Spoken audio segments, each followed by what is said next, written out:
شروع کوو او مایکروسافټ ورډ بیا مختلف ورژنونه د دې راوتلي دي، تقریبا 95 نه شروع شوي ده، 2003 2010 او 14 نن سبا 2019 چلیږي، نوی لیټسټ ماډل یا لیټسټ ورژن چې کوم ده نو هغه 2019 ده. خو په مجموع کې د دې پروګرامونو په منځ کې داسې بنیادي توپیر یا فرق نشته چې تاسو فرضاً 2019 کې کار وکړئ نو په بل کې نشئ کولی، بلکې څه اضافي سهولتونه دي، څه ډیزاین او د هغې هغه کمانډونه او یا اپشنونه یې په بل ترتیب باندې راوړي دي، د پخوا په نسبت باندې لږ سهولتونه پکې زیات کړي دي. نو په دې خاطر باندې موږ 2019 شروع کړو او که تاسو سره 2019 په ځای 2014 وي یا 10 وي یا 9 وي هېڅ مسله نشته، معمولي ځینې اپشنونو کې یا ځینې کمانډونو ځای به بدل وي او نور په مجموع کې تاسو له ټولو نه یو قسم استفاده کولی شئ. او خو موږ چې کله ورډ پروګرام ته راځو او ورډ پروګرام کې لیکل کوو نو تر ټولو نه ضرور دا ده چې موږ چون موږ تاسو یا پښتو یا فارسي لیکنه کوو نو پښتو یا فارسي لیکنې لپاره دا ضروري ده چې موږ یا پښتو ایډ کو کنټرول پینل ته لاړ شو او یا فارسي ایډ کو. دلته اوس ما سره کوم پروګرام ده د دې لاندې تاسو وګورئ دلته پښتو لیکل شوې ده او یا انګلیش دلته لیکل شوی، که موږ دلته غواړو چې نورې ژبې ایډ کو دلته هغه هم ایډ کولی شو نو اول ضروري ده په نارمل ډیفالټ حالت کې صرف دلته انګلیش ایډ شوی وي او نور پښتو یا بل پروګرام نه ژبې نه ایډ شوی. نو موږ ځو دا ورډ پروګرام یو لږ وخت لپاره بندوو، دلته ډیسکټاپ ته ځو. بل دا کله هم چې تاسو په وینډو کې یو فایل پسې ګرځئ ډېر ملګري اکثر یو پروګرام یې کمپیوټر کې انسټال وي چون دوی ته یا موقعیت نه معلوم نو دوی په هغې پسې ګرځي وایي د ما کمپیوټر کې دا پروګرام نه دی انسټال شوی. نو بهتر طریقه که تاسو ته موقعیت معلوم وي که نه معلوم نو تاسو دلته به دا سرچ ده نو سرچ کې تاسو دا پروګرام نوم ولیکئ یا پروګرام به پخپله لکه اوس فرضاً موږ غواړو ورډ پروګرام ته لاړ شو نو دلته موږ او دا بنیادي خبره ده اوس د ما کیبورډ پښتو ده ځکه انګلیش لیکم نو انګلیش ته به کیبورډ اړوم نو دلته زه ورته وین ورډ ولیکم نو وین ورډ هلته پورته ورډ پروګرام راغی بس یو انټر ورته ورکړئ او ورډ پروګرام به پخپله خلاص شي. اوس زه غواړم چې دلته کیبورډ ایډ کړم نو هغې کې به زه کنټرول پینل به ولیکم پورته کنټرول پینل تاسو وینئ زه به لږ ورو ورو خبرې هم کوم او دا کار چې کوم یو کمانډ اجرا کوم هغې کې لږ وقفه ورکوم ځکه د ځینو کسانو موبایلونه یا کمپیوټرونه نېټ کې لږ فرق وي کله هم نېټ کې فرق وي د هغه په وجه باندې به هلته دغه سلو وي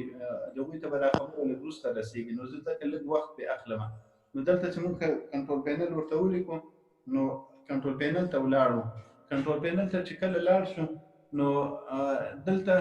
د کنټرول پینل حالت ته یو کټګوري حالت کې دا مختلف کټګوریانو یو عنوان یې ورکړی هغې لاندې نور آیکنې راوړي یا نور پروګرامونه. ځینې کسان د لاب د آیکن په دې سیستم سره بلد دي موږ دلته ځو لینګویج ایډ کوو او که دې سیستم سره تاسو نه یاست بلد هماغه کټګوري حالت سره بلد یاست نو دلته لینګویج ته به لاړ شئ او لینګویج کې به بیا دلته لینګویج ته لاړ شئ. زموږ خو مطلب دا ده چې دلته پښتو ایډ کړو نو دلته ایډ لینګویج مطلب دا ده چې ژبه زیاته کړو. لکه موږ تاسو موبایل کې په عام دې حال دغه کمان سره به کېدای شي اکثر ملګري بلد وي لکه موږ موبایل کې څنګه ژبه ایډ کوو او یا یو کیبورډ راولو دلته به هماغه کیبورډ راوستو لپاره ایډ بټن وهو نو ایډ چې کله ووهو او بیا دلته پی باندې فرضاً پی نو پښتون دلته راغله فارسي هم راغله دلته او یا اردو غواړئ نو یو ورته ووهئ فرضاً هغه به اردو دلته راشي درته کوم کیبورډ چې تاسو ایډ کول غواړئ هغه له دې ایډ کولی شئ. مهر تقدیر پښتو کیبورډ موږ ایډ کړی ده هغه تیار ایډ ده او که موږ غواړو فارسي هم ایډ کړو نو فارسي باندې ډبل کلیک کړو موږ سره دلته دوه کیبورډونه راغلو. یو بنیادي خبره بله یاد ساتئ اکثر کسان موږ تاسو بیا بالخصوص علما هغوی دیني کتابونه استعمالوي شامله ده یا نور کتابونه دي هغې لپاره عربي ډیفالټ لینګویج سلیکټ کول پکار دي. که موږ عربي ډیفالټ لینګویج نه یې سلیکټ کړي یا هغه نه انتخاب کړي نو هغه شامله صحیح طریقې سره موږ ته نه ښکاره کېږي. هغه اکثر داسې ډبي غوندې یا لکه چینایي ژبه داسې لیکل شوي هغه عربي لیکل او فهرست او عنوانونه وي هغه موږ ته صحیح نه ښکاره کېږي. نو موږ ځو دلته ایډوانس ته ضمن کې دلته رالو چې دا اپشن هم تاسو یاد کړئ نو ایډوانس ته چې کله لاړ شو نو دلته به دا اپلای لینګویج دا به ووهو او بیا به د لاندې چینج سیستم لوکیشن دی که څه شی دی دا به تاسو ووهئ. دلته ګوره انګلیش ډیفالت لینګویج چې دلته انتخاب شوی ده هغه انګلیش یونایټډ سټیټ والی انتخاب شوی ده. نو تاسو به دلته عربي سعودي عرب ورته انتخاب کړئ او دا عربي سعودي عرب به انتخاب کړئ. دا چې کله تاسو انتخاب کړئ اوکې به یې کوئ. اوکې نه وروسته دلته تاسو نه غواړي چې کمپیوټر ریسټارټ شي. اوس چون زموږ پروګرام روان ده موږ نه غواړو چې دا ریسټارټ شي نو موږ یې کینسل کوو. خو له دې ریسټارټ وروسته به تاسو شاملین استفاده کولی شئ. به هر تقدیر موږ موضوع دلته ژبه اډ کول و ژبه هم اډ کړله پښتو هم راوستله او فارسي مو سره اډ کړه پښتو مخکې نه اډ وله. نو اوس دې نه وروسته موږ ورډ پروګرام ته ځو او چې ورډ ته لاړ شو موږ په ورډ کې لیکل کولی شو او هغه کوم څه چې موږ پښتو کې لیکو که فارسي کې لیکو یا عربي کې لیکو هغه دلته موږ لیکلی شو. نو دلته چې ورډ پروګرام ته موږ راشو ورډ پروګرام کې چون خلاصې ژبې هم لیکل کېږي چپلاسې ژبې لکه انګلیش ټول ډایرکشن او د هغې هغه اصول چې دی له چپ خوا نه عیار دی او د عربي یا پښتو فارسي او د دې له ښي طرف نه عیارېږي. نو کمپیوټر اول تا نه پوښتنه کوي یا استفهام کوي چې ته کوم سیسټم باندې په کوم ډایرکشن باندې ته لیکنه کوي. نو دې کمپیوټر کې تر ټولو نه اهم دا ډایرکشن ده دا باید له سره انتخاب شي. موږ چې کله ډایرکشن انتخابوو نو دوه حالته به یا به موږ په پښتو لیکل کوو نو ډایرکشن به مو ښي طرف نه انتخاب کړی دې ته ډایرکشن ورته ویل کېږي دا له ښي طرفه. نو دا چې کله موږ ښي طرف ته واړوو دې کې ګوره پاس وګورئ دا خطکش هم بدل شو او د دې په ضمن کې تقریبا 15 تر 20 پورې زیات کمانډونه دي چې هغه موږ ته دلته بظاهر نه ښکاره کېږي. بظاهر خو صرف کرسر ښي طرف ته واوښتل او کې دا خطکش ښي طرف ته رولر ښي طرف ته واوښتل. خو د دې په ضمن کې ډېر زیات کمانډونه نور هم دي چې هغه ټول خپل طرف بدل کې ښي لاس ته واوړي. همداسې که تاسو انګلیش لیکل غواړئ دا بیا چپ لاس ته دا په هغه وخت کې ستاسو مطلق ټول انګلیش لیکل غواړئ انګریزي لیکل غواړئ او که پښتو عربي یا فارسي اردو لیکل غواړئ هغه په ښي طرف باندې ښي طرف ډایرکشن باندې لیکئ. او که تاسو مخلوطه لیکل غواړئ کله کله داسې چې پښتو لیکئ منځ کې یو نیم لفظ انګریزي راشي یا انګریزي لیکئ منځ کې یو نیم لفظ پښتو راشي نو بیا هغه اکثریت ته اعتبار ده. که موږ اصلي ژبه انګریزي وله نو بیا به په انګلیش کې لیکو او مخې ته به یو نیم لفظ موږ ته پښتو راځي هغه به د انګلیش په ډایرکشن کې لیکو. او که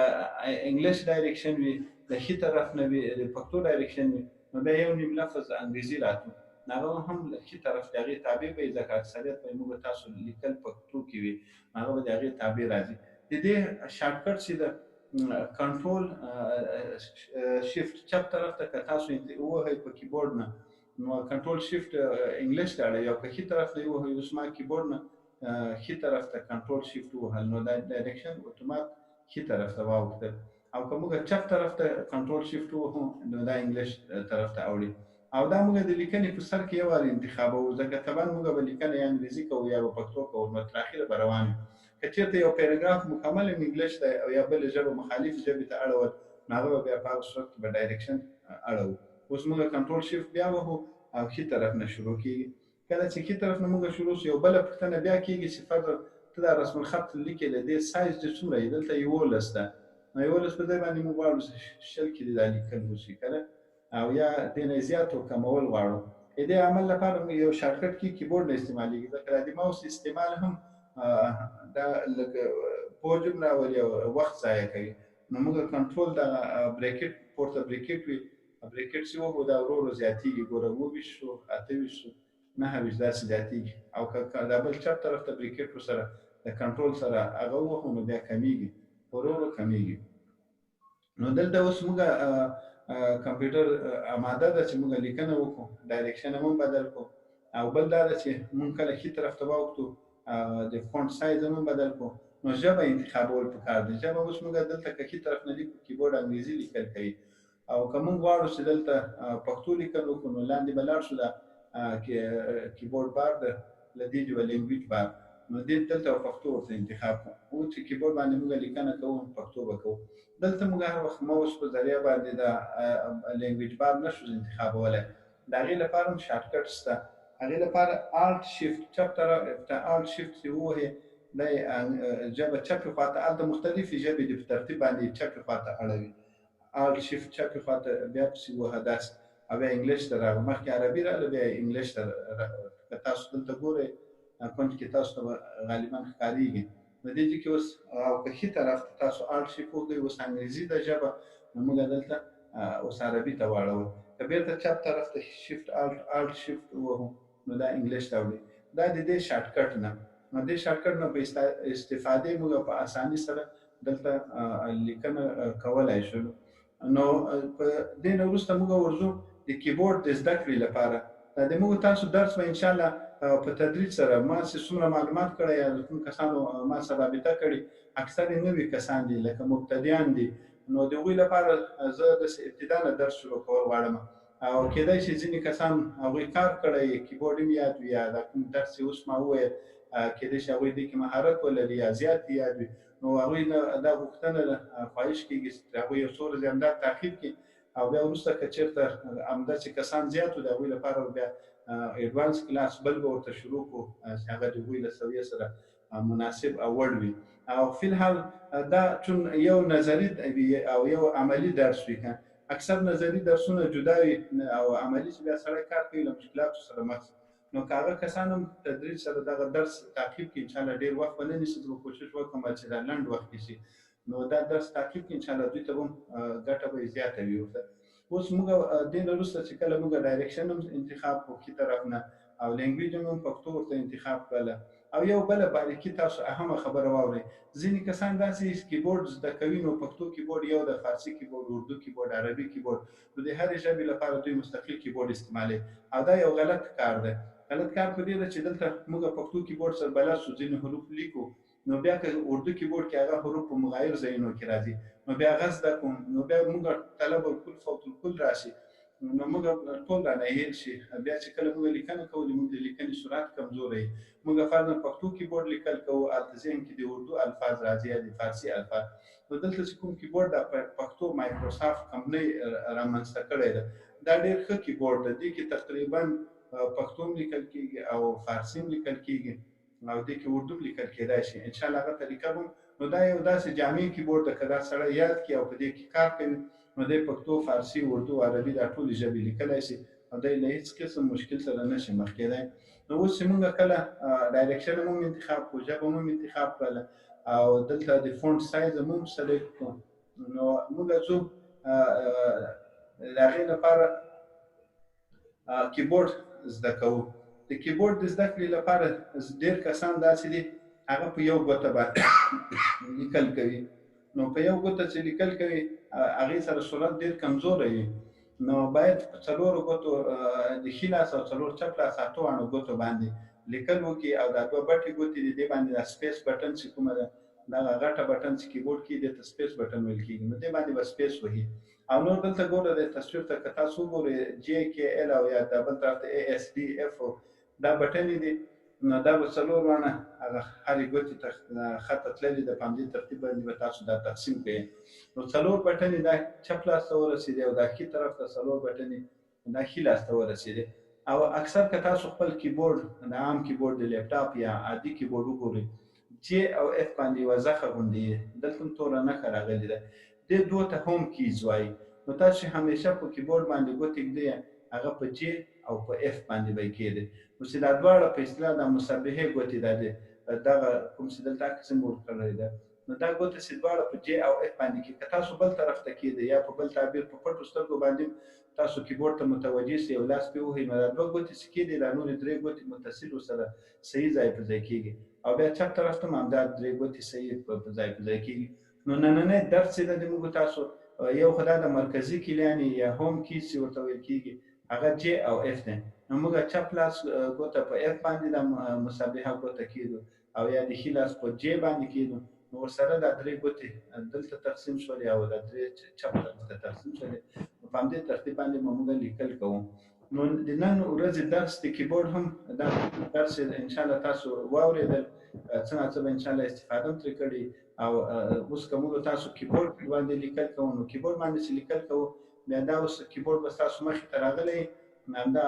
لاندیني تصویر ته تاسو ګورئ د هغې مطابق زه دلته لیکل کوم. نو اوس همغه ښي طرف نه فرضاً شروع کوم نو دلته جې ده او بیا هغې پسې بل حرف همغه منځ ګوته باندې ویل کېږي هغه کې ده او بیا ایل ده او بیا دا سیمیکایلون ده. دلته دا څلور حروف په ښي لاس باندې وویل شول او بیا خو کله تاسو دا څلور حروف ووهئ او یا هر حرف نه وروسته تاسو دا سپیس په مخالف لاس باندې مخالف لاس بټه ګوته باندې تاسو دا سپیس وهلی شئ. نو دلته بیا تاسو سپیس وهئ دا فاصله یا په ځینو کیبورډونو کې واټن پرې لیکلی نو دا فاصله تاسو مخالف لاس باندې وهئ او بیا ښي چپ طرف ته ځو نو ا د اس ډي اف دا څلور بټن یې وهم او بیا سپیس ورکوم او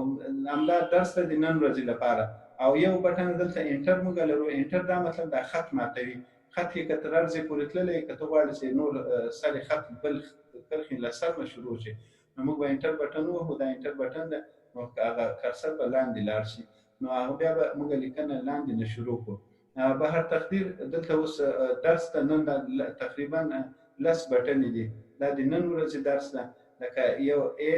اس ډي اف دا چپ لاس باندې ولیکل شو بیا به سپیس ووهو او یا به انټر ورته ورکړو بلکې تاسو داسې کوئ چې کله ا لیکو بیا سپیس بیا اس بیا سپیس ورکوو بیا ډي بیا سپیس داسې له هر حرف نه وروسته موږ سپیس ورکوو بیا انټر بټن وهو بیا جې او کې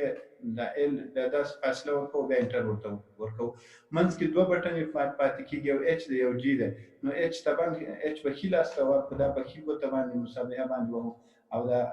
جي به چپ لاس ته. دا موږ تاسو نن تقریبا 8 ورځې د کیبورډ کې موږ شپږ درسونه لرو لکه دا درې خطونه دي درې کرښې دي